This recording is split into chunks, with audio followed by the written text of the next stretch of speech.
Hello say everyone, welcome to my channel. আজকে একটা নতুন ব্লগ নিয়ে চলে এসেছি। এর আগের দিন দেখাচ্ছি প্যান্ডেল করা।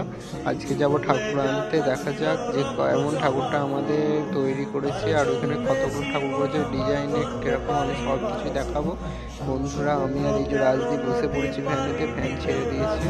এরপর আমরা যাচ্ছি ভ্যানে বসে। আর এই যে কত সুন্দর ভিউটা দেখতে পেয়েছো, মানে প্রকৃতির এত সুন্দর ভিউ দেখলে মন জুড়িয়ে যায়। আর অবশেষে আমরা শেয়ারা বাজার চলে এসেছি। আর আমরা ফকিরপুর থেকে ঠাকুর আনতে আছি, মানে শেয়ারা বাজার থেকে একটুখানি, শেয়ারা বাজার পরে টবেজি ধরতে গেলে। আর সেইখান থেকে অবশেষে আমরা চলি এসে। দেখো বন্ধুরা, এসে দেখি কত সুন্দর সুন্দর ঠাকুর, তোমরা শুধু দেখো। বলছে কিনা কাকা 14,000 টাকা, 15,000 টাকা এরকম করে দাম এই ঠাকুরগুলো।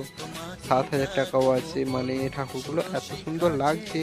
এই একটা দেখতে পাচ্ছ কিউট সরস্বতী, কত সুন্দর লাগছে।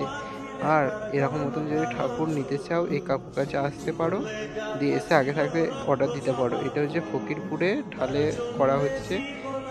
আর এত সুন্দর সুন্দর ঠাকুর জিমিনি থেকে অনেক সবাই এডিট করে দিয়েছে আর দিয়েছে। তোমাদেরও যদি মনে হয় তোমরাও এডিট করে দিতে পারো। দারুণ ঠাকুর বানায় কাকুরা।